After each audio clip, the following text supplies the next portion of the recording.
To the book of Proverbs. And we'll get rid of all these kids. We'll see you later. Unless you're going to preach tonight. Quinn, you're going to preach? Okay, we'll write you a sermon and come back. Yes, ma'am.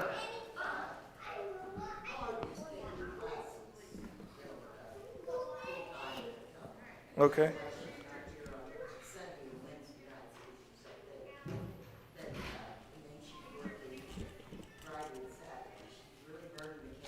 Mm-hmm.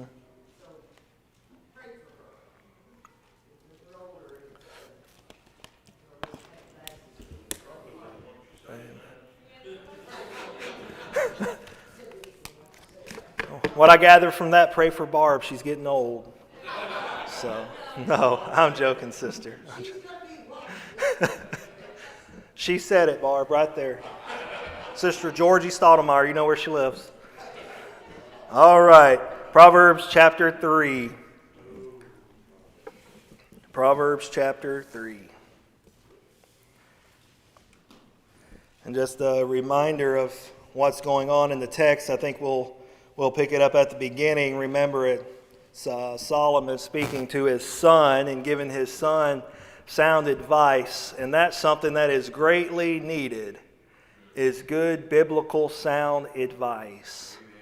That's something that was not available to me at a young age. There were no godly men. There were no men who knew the book. The people who got me drawn into the Lord were usually ladies. It was a lady that brought me to the Lord. Why? Because the godly men perish. And they're few and far between. Anyway, this is a father giving good advice to a son and trying to impel his son to take these things and use these things and to glorify God. And as a good father should. We need some good fathers. We need some good men that will give advice and give good sound counsel. I know when I was 15, 16, 17, I didn't have good sound counsel. I didn't know where to get it. Where do you hear that? And I didn't know there was a such thing as good sound counsel. I thought a lot of the stuff I was getting was right, and it wasn't right. So we'll pick it up here in chapter 3. Verse, he's not bothering me yet. He might cut it out in a minute. Just give him a break. Don't push him so hard, Mommy. All right, verse 1. My son, forget not my law, but let thine heart keep my commandments. For length of days and life, and long life and peace shall they add to thee. Let not mercy and truth forsake thee. Bind them upon thy neck, write them upon the table of thine heart. So shalt thou find favor and good understanding in the sight of God and man. Trust in the Lord with all thine heart, and lean not into thine own understanding. In all thy ways acknowledge him, and he shall direct thy paths. Be not wise in thine own eyes. Fear the Lord, and depart from evil. It shall be health unto thy navel, and marrow to thy bones. This is where we kind of picked up last time we were here with this. And honor the Lord with thy substance, and with the first fruits of all thine increase. Verse 10, so shall thy barns be filled with plenty, and thy presses shall burst out with new wine. Verse 11, my son, despise not the chastening of the Lord, neither be weary of his correction. For whom the Lord loveth, he correcteth, even as a father the son in whom he delighteth. Verse 13, happy is the man that findeth wisdom, and the man that getteth understanding. Brother Rod, will you ask the Lord to bless the evening message? Father God, I thank you for this time you give us to come and hear your word being preached. Father, I pray that you give Barney the words that you want spoken, Father. Lord, I pray for our church family members that aren't here with us, those that are traveling, those that might not be feeling well. Father, I pray that you keep your hand close to them. Lord, please forgive us where we fell. In Jesus' name. All right, picking it up back in verse 7, Solomon's giving some advice here. He says, be not wise in thine own eyes. I think most men are wise, most men are strong, most men are able in their own eyes. But fear the Lord and depart from evil. It shall be health to thy navel and marrow to thy bones. And then in verse 9 he says, honor the Lord with thy substance and with the first fruits of all thine increase. And here's the blessing that comes after honoring the Lord. You have verse 10, so shall thy barns be filled with plenty, and thy presses shall burst out with new wine. You know, I think it's a neat thing there where it says, thy barn shall be filled with plenty and thy presses shall burst out with new wine. It doesn't say, you know, it talks about a barn. It doesn't say you'll have 100 bales of hay if you honor the Lord. It doesn't say 1,000 bales of hay. Why? Because 100 bales of hay to some of you guys doesn't mean nothing. But maybe 1,000 bales of hay means something. But the word it uses there is filled with plenty. Filled with plenty. I've got plenty tonight. You know, our problem, I think, in the Christian life and in our age, we're after it. We're after it. We got to have this. We got to have more. They have an 80-inch TV now. Well, I can't watch this junk I have at home anymore. We got to upgrade. We got to have more. Like they come out with the new Dodge. It's got a screen in it that big. It's bigger than the TV I got because I don't have a TV. You know, you think, oh, I got to go after it. I got to get after it if I want to have this. You know, there's nothing wrong with getting after it. I think you ought to get after it as a man or a woman. You ought to work hard. But I'm talking about getting after more because what you got isn't enough.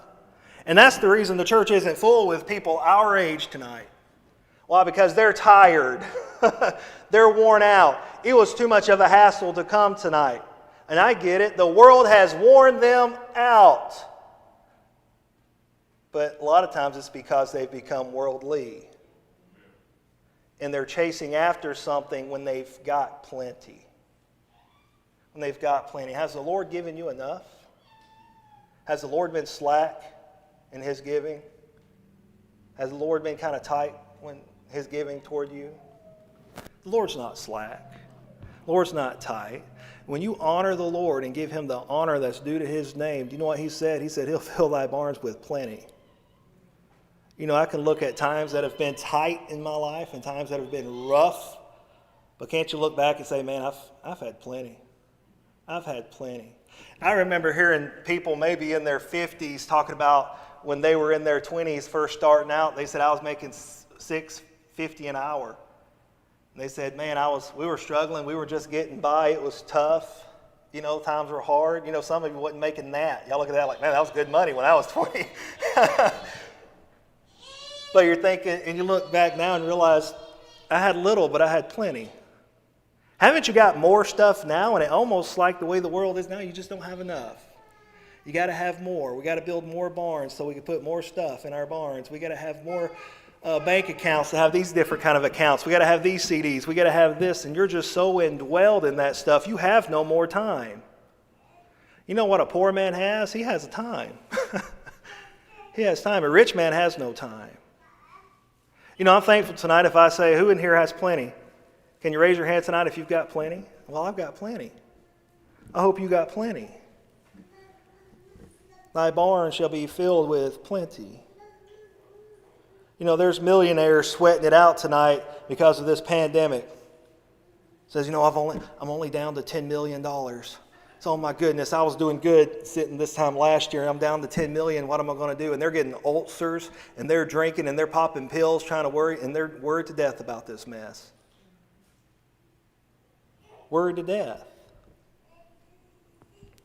If you honor the Lord, you will have plenty. If you honor self and flesh, you will always lack, and you will always need.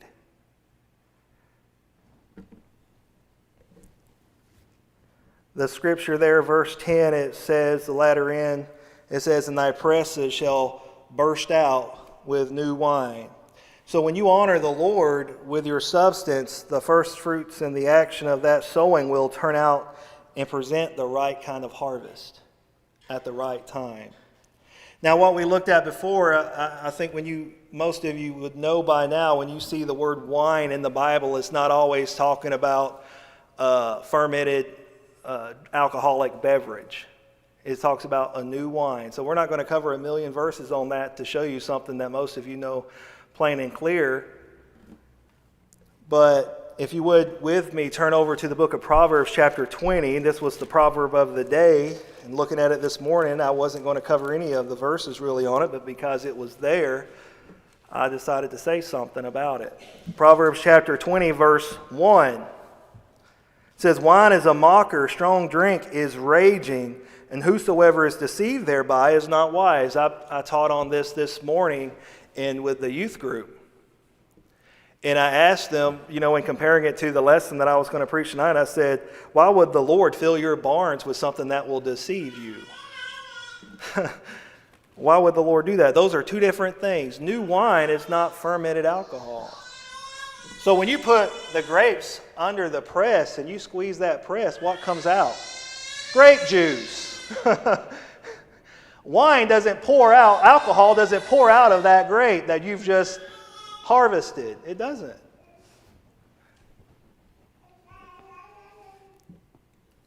It's sad you got to say these things. I can't tell you, especially down south, I can give you guys a break tonight. I'll give y'all a break. But man, southern boys, you talk to them about alcohol, and I said, well, I don't drink. They said, well, Jesus drank. I said, okay. So how much did he drink? I says, I don't know. I said, well, show me where he drank. Well, I don't know. That's the two verses every country boy knows. Everybody down south is saved, ain't they, Jimmy? Everybody, they know that it's all, they know that Jesus drank and you ought not judge. Those are the two verses everybody knows down south. Every country boy knows that. And I'll ask somebody, I'll talk to a fellow and say, I don't believe there's nothing wrong with it as long as it's medicinal. I said, well, there's nothing wrong with it, I guess, if it's for thy often infirmities and thy stomach's sake. I said, the problem is this for your tongue. You like how it tastes. That's why you put it in a nice glass and you shake it like that. And take it like medicine. My foot, you don't put Tylenol in it. Who in here takes Tylenol, Namatab, and put it in a glass like this and shake it? None of y'all do that. Quit it. Thine often infirmities. You got some infirmities, all right. There's something wrong with you. But I remember a song at work they play, on Fridays they play classic rock, and other than that you're hearing country all week long. And there's this song that came on the radio, If I Could Have a Beer with Jesus. It just makes me sick to hear it. If I could have a beer with Jesus, my foot. And that's how a lot of people think. Man, it's all right to drink. I'd go tie one on with Jesus. Do you hear that mess? And that's where we've come so far. That's where we are now. I have a feeling that that song would have been harder to write about 60 years ago and played on the radio. We are so numb to it that you got Southern Baptists and us Bible believers and Ruckmanites riding down the road listening to that. If I could have a beer with Jesus. That's you now. That's filthy. You might have a beer with a Christ, but it ain't the Christ, the Jesus Christ.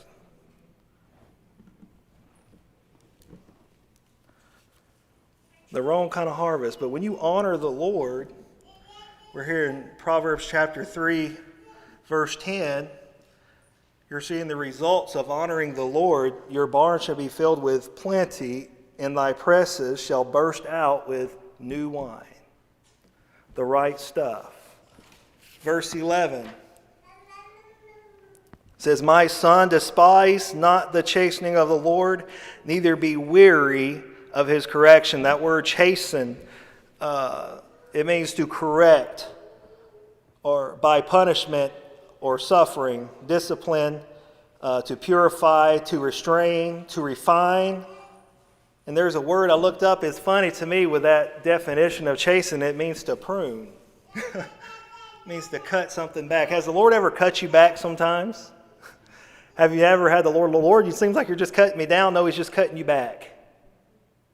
He's just stepping you down, put something in your life that just slowed you down, and in the flesh and in the world's eyes, it seems like you've just been distracted, you've been held down. Why, the Lord, you put this on me? This is a mess. I could be going about life a lot better. Things could be better than they are right now, and the Lord had just pruned you and cut you back.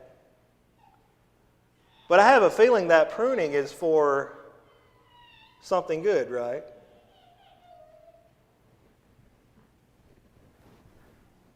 But that farmer knows what he's doing when he cuts back. You go back and you watch somebody prune. I remember as a child watching Mom prune some bushes and flowers, different things. Like, Mom, why is she cutting it? I thought she liked those flowers. She's cutting the mess out of them. She said, well, this will do them a lot of good. And don't they? And when the Lord puts something in your life and it seems like just a distress and just a tick on the flesh, and you're thinking, man, I can't wait to get rid of this. This needs to go. I can't. And it's the best thing that's ever happened to you. Be not weary. In the latter of the verse it says, neither be weary. You ought not get worn out over these things. You know, I get on the Levi all the time. I remember the girls said that to me when we went out to Ohio on the youth trip. We went to camp. You know, we're riding in the car for 12 hours or however many hours. It seemed like a million years. And Bradley was not a happy person. He was not happy. And Levi kept getting in trouble and messing with another kid and doing this, and I would have to get on to him all the time. I got back, I heard the girls saying, Barney don't do nothing but get on the Levi. All he does is get on the Levi. He just gets onto Levi all the time. They were asking me to have, when we first started on the trip, they says, would you tell Levi to stop by the end of it? Barney, have mercy. Have mercy on him. Give him a break. But I was getting onto him left and right. You know what? I didn't want him to get weary of my correction, though, but I wanted him to get right. There's a reason the Lord has his hand on you. He's trying to help you.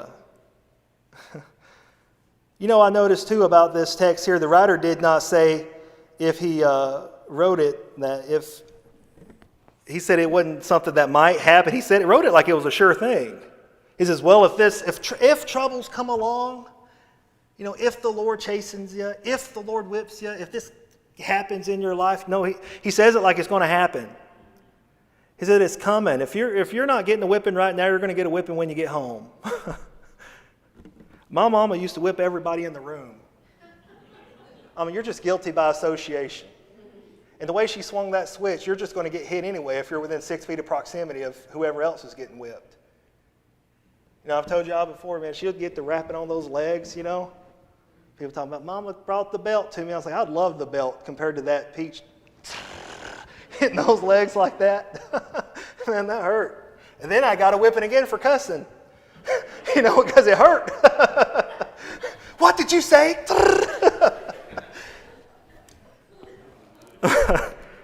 My mom's watching this, I bet.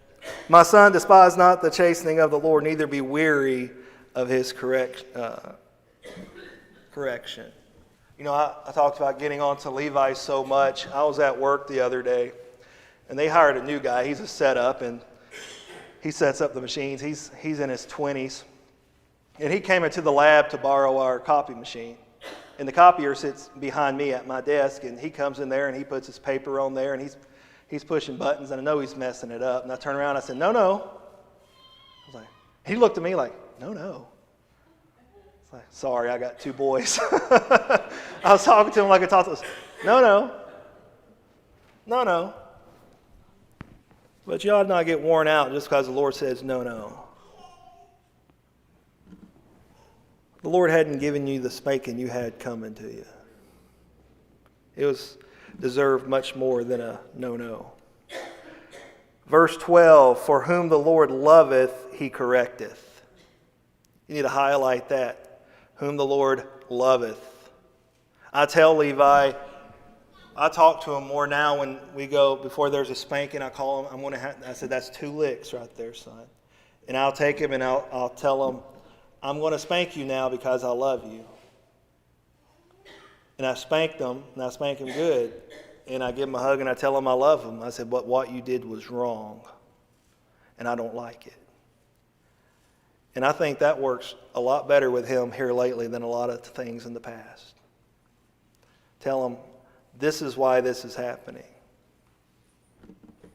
You know what the Lord does? He gives me a book and he says, son, this is going to hurt, but I'm doing this because I love you. And what you did was wrong. Whom the Lord loveth, he correcteth, even as a father the son whom he delighteth. I remember hearing an old black preacher preaching one time, and he was just up there. He says, I know, and he was just really getting into it, when the Lord is putting that spanking on me, and I feel those lashes across my back end, I'm just thankful. Thank God his hand is still on me. He said, because when the Lord's hand comes off of you, you're no longer worth spanking. You know what? Who you could tell, the kid, you ever see a kid getting spanked, you can find out, you know who their parents are. It's the one that's obviously doing the spanking. If the Lord's spanking you, you ought to be thankful that his hand is still on you. There's Christians, we get off into the world, we get back and we step away from God. It's like, well, God isn't stopping me. He didn't tell me to stop. No, his hand done come off of you.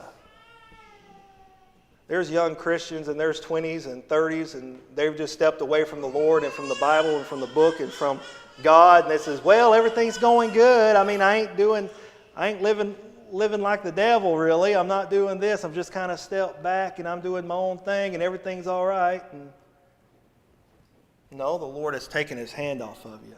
That's a dangerous place to be. I spank my boys because I love them. And my Father spanks me because he loves me.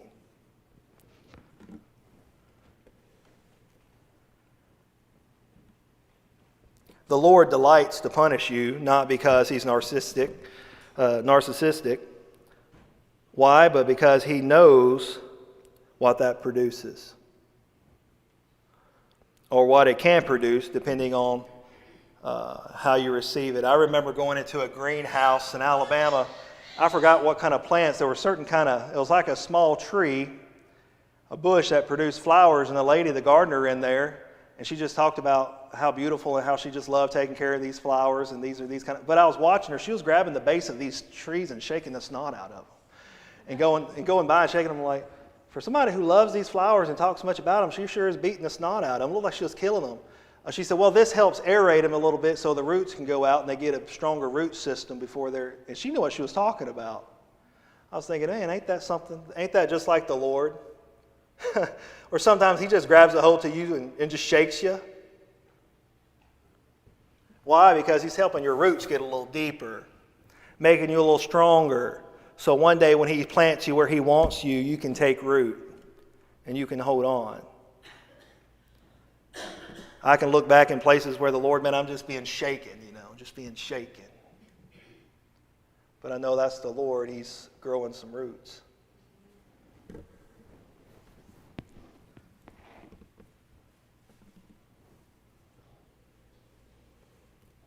These two verses are a warning to the son that is wholeheartedly trying to follow the instructions given in verse 5, 7, and 9, that if material prosperity and physical health fail you, you are not to get discouraged and quit or despise God's chastening hand.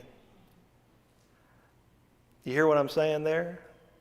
When they foreclose, when they come take it, when you lose the job, when you lose the bid, when the money isn't there, and all you have left is depending on the Lord. Despise not his hand. He does it because he loves you. Modern Christianity is very much contrary to this line of thinking.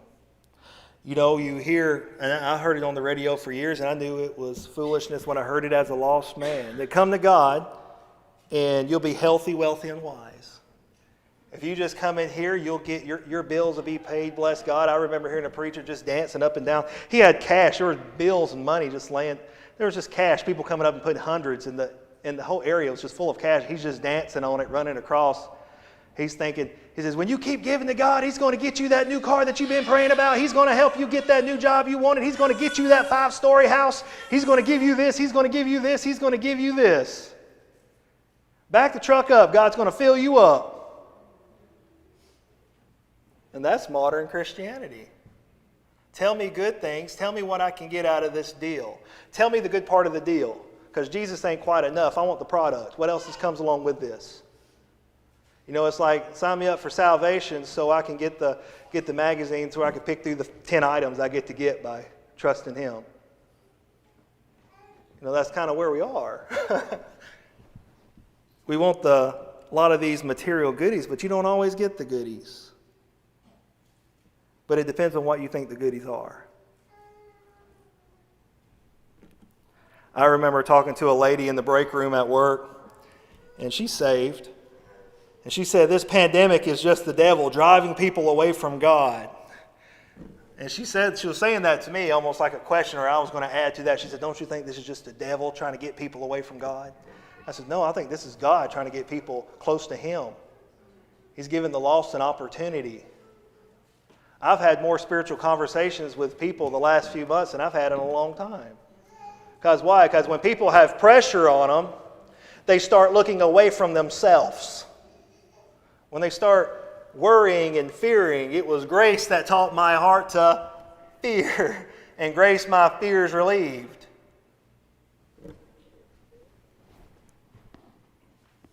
You know, some of us are so thin-skinned and selfish with our concerns and our bank account and our business and our livelihood and our health and our marriage and our assets and our crop and our stocks and your career and your, I, me. You want this, that's right. And you want this pandemic to go away because it's doing you no benefit. It's costing me, take it away. Lord, this is sore, get it out of here. We're in a time where you can just get medicine. Medicine is so readily available to us to suppress the pills, suppress the anxiety, suppress the fever, suppress. Give it to me, get it in my system. I don't want to feel anything. There's anxiety, Lord, there's pressure, take it away now. I don't like it. Not, Lord, get me through, take it away. You know, I'm not telling you guys you ought to go burn your face mask tonight. I'm not saying don't fear the pandemic and all this. It's God's hand, so go ahead and just breathe in all the corona you can. That's not what I'm saying. I'm saying we should take more heed to what the Bible says there in Proverbs 3, verse 6, where it says, "In all thy ways acknowledge him. Acknowledge him, and he shall direct thy paths." And talking to the lady at work, I says, well, in this, you ought to acknowledge that maybe the Lord is trying to get a hold of us. We're so quick to think, this sermon was for so-and-so. They should have been here. No, perhaps the Lord knew who was going to be here today. And perhaps the sermon's for you. Perhaps the Lord knows something that you don't.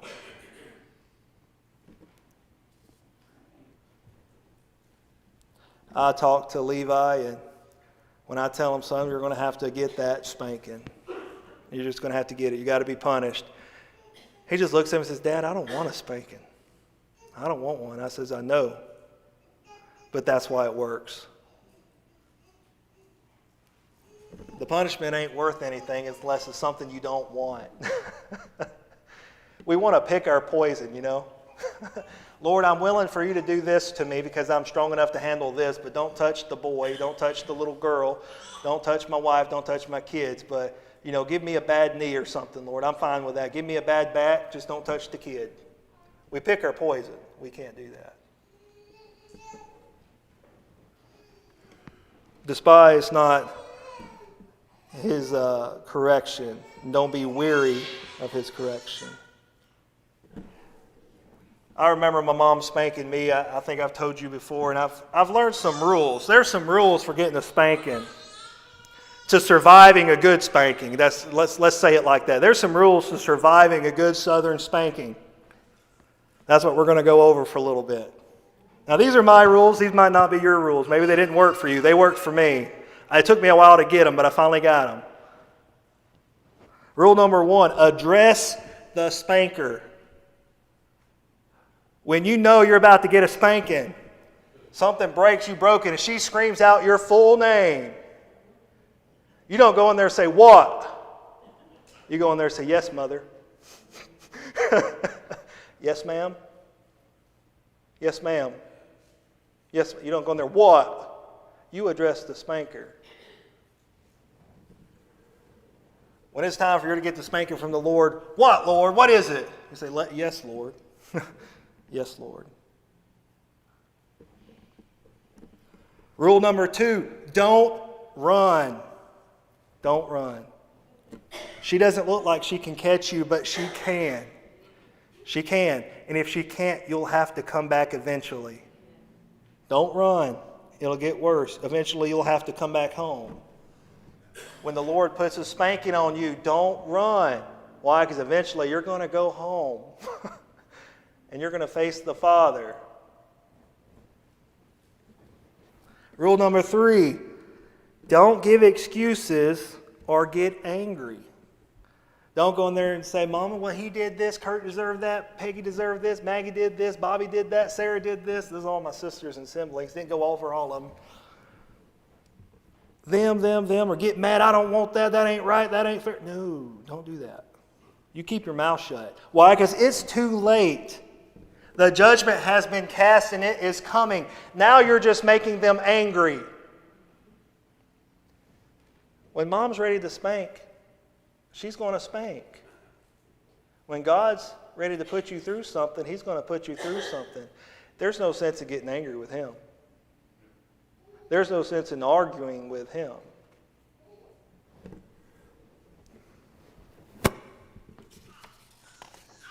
Rule number 4. And this is one, man, I remember learning this lesson. Don't try to block the swing. Why? Because it hurts worse when it lands where it doesn't supposed to.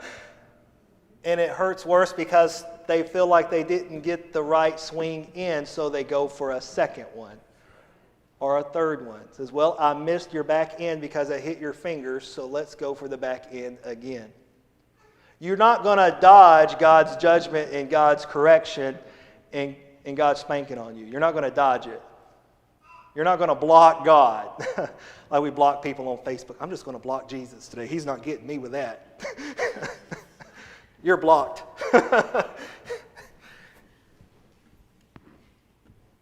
And lastly, number 5, the best way to survive a southern spanking is get close. Get close. Why? Because if you're trying to stretch away from the person that is spanking you, they now have a power swing. They have room. They have now like 8 to 10 feet that they can get momentum going. And they can hit you hard. The best bet when you're going to get a southern spanking is to get as close as possible to the person spanking you. Because Mama used to have to do that, and she couldn't get that good power swing in because I was clinging to her leg. And your best bet when the Lord's putting it on you is to get as close as you can to Him. As close as you can to Him. Because that's where He wants you to go. He's not driving you away. He's trying to drive you to Him.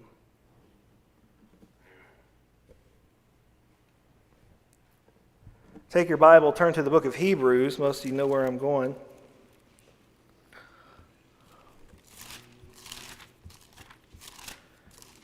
Hebrews chapter 12. We'll see some of the similar wording here in the New Testament by Paul here, Romans chapter 12, verse 3 says, "For consider him that endured such contradiction of sinners against himself, lest ye be wearied and faint in your own minds. Ye have not yet resisted unto blood, striving against sin. And ye have forgotten the exhortation which speaketh unto you as children. My son, despise not thou the chastening of the Lord, nor faint when thou art rebuked of him." You see the similar wording there? So people say, well, brother, that was Old Testament what you was reading. No, that's New Testament. Verse 6, "For whom the Lord loveth, he chasteneth and scourgeth every son whom he receiveth." That's the Lord saying, if He receives you as His child, He's going to spank you. Do you understand that?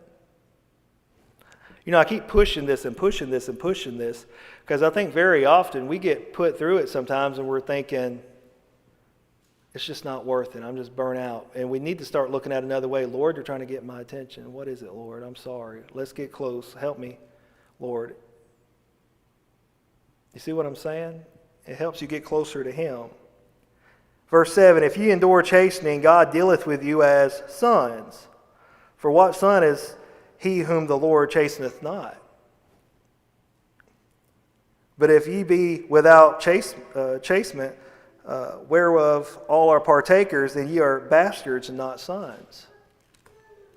He says, if you're not getting the spanking, it's because you're not a legitimate child of God. You're not His child. "Furthermore, we have had fathers of our flesh which corrected us, and we gave them reverence, shall we not much rather be in subjection unto the Father of spirits and live? For they verily for a few days chastened us after their own pleasure, but he for our profit. I got that highlighted here in my Bible. He's done it in that chastening, in that scourging, in that spanking. He's done it for my profit. Why? That we might be partakers of his holiness. Now no chastening for the present seemeth to be joyous, but grievous. Nevertheless afterward it yieldeth the peaceable fruit of righteousness unto them which are exercised thereby. Later, not right now, immediately it hurts, but later it's going to yield some fruit. Later, right now the tree's being shaken, but later it's going to bloom.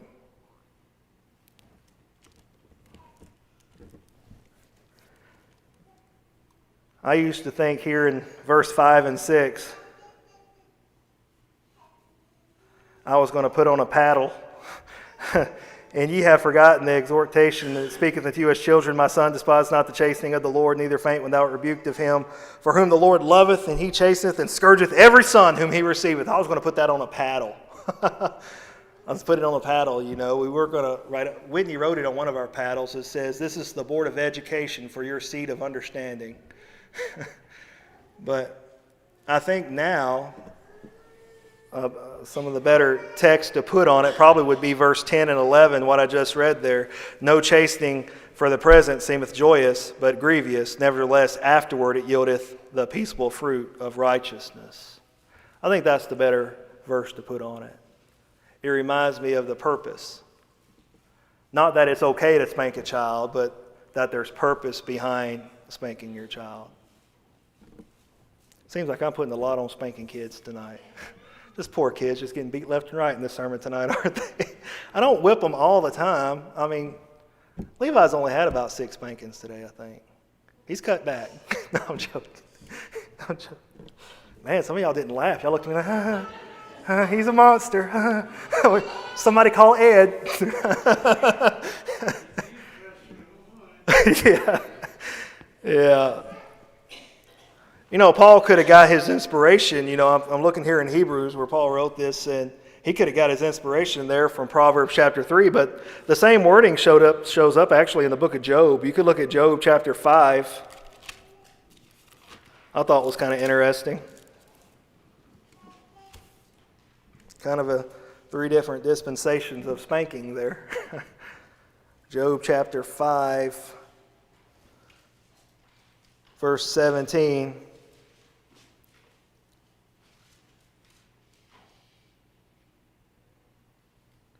In the correction, you know, I keep using the word spanking. It isn't always coming as spanking. And when I say the word spanking, I'm talking about when the Lord puts you when he prunes you back. And when the Lord corrects you. It's just that we understand the spanking a lot better. Job chapter 5, verse 17 says, "Behold, happy is the man whom the Lord correcteth. Therefore despise not thou the chastening of the Almighty. For he maketh sore and bindeth up. He woundeth with his hands." And what's it say there? "And make whole."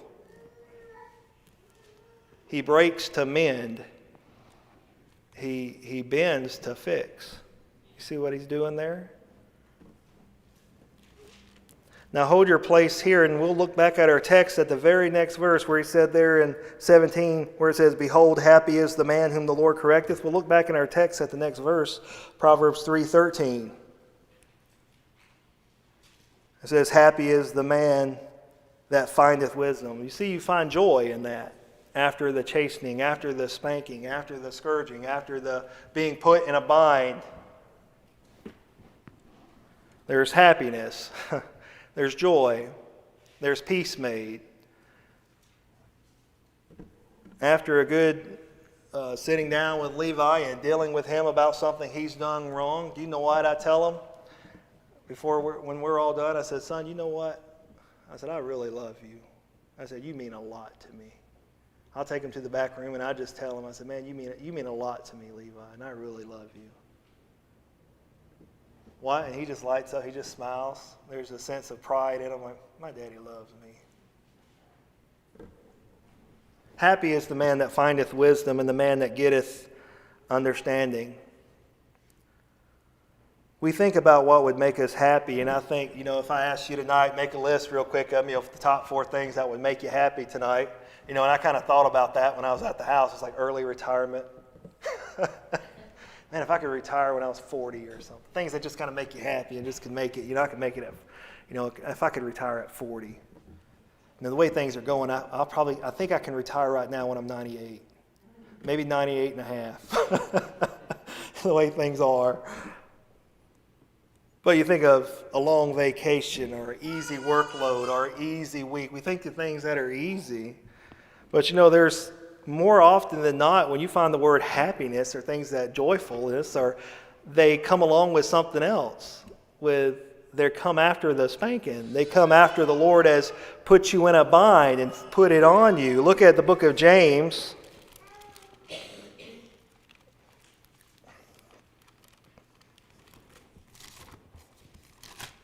We were just in the book of Hebrews. James is right after the book of Hebrews. James chapter 5.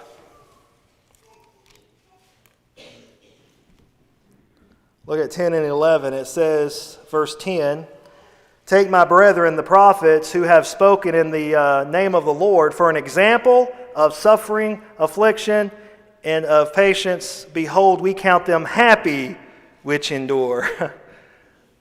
Happiness? How did you get happiness out of enduring suffering, affliction? Why? Because they did it in the right way. They suffered as a Christian for who? For Christ. After the spanking, what? Comes joy. Now turn over to the next book, 1 Peter. 1 Peter chapter 3, verse 14. 1 Peter 3:14 says, and if we suffer for righteousness' sake, happy are ye. You see where the suffering comes before the happiness? There's some suffering.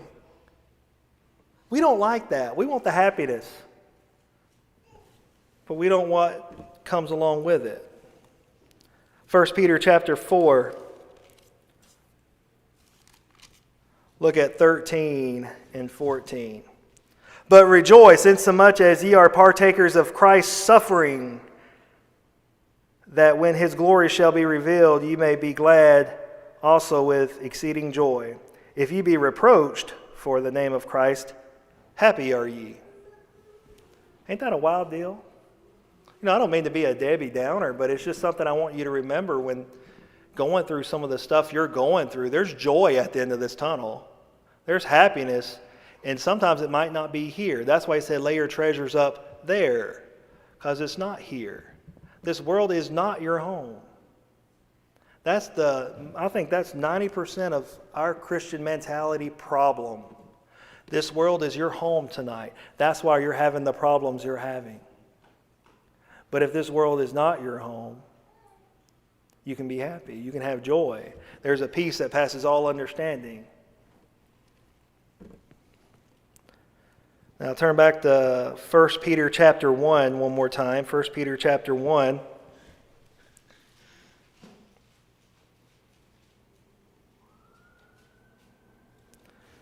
Look at verse 3. It says, "Blessed be the God and Father of our Lord Jesus Christ, which according to his abundant mercy hath begotten us again into a lively hope by the resurrection of Jesus Christ from the dead, to an inheritance incorruptible and undefiled, that fadeth not away, reserved in heaven for you, who are kept by the power of God through faith and salvation, ready to be revealed in the last time, wherein we greatly rejoice, through now for a season, if we be, ye are in heaviness through manifold temptations." Talking about heaviness. "That the trial of your faith, being much more precious," trials, it talks about trials of your faith, "being precious than of gold that perisheth, though it be tried with fire, might be found unto the praise and honor and glory at the appearing of Jesus Christ, whom having not seen yet ye love, in whom, though now ye see him not, yet believing, ye rejoice with joy unspeakable and full of glory. What did you have there? You had trials and heaviness and manifold temptations, but you rejoice with joy unspeakable and full of glory. You know, when things are getting rough and down and despair and just bad, I have bad days. I have depressing days and get down. I try to remember the things I have to be joyful about, the things I have to be happy about, the problems I don't have, and I count my blessings one by one. There's no reason for you not to be happy in Jesus. Now, don't let the world rob you of that happiness, because it doesn't give you the things the world has to offer. All right, I think we might stop right there. We'll stop right there. Brother Rick, will you close in prayer?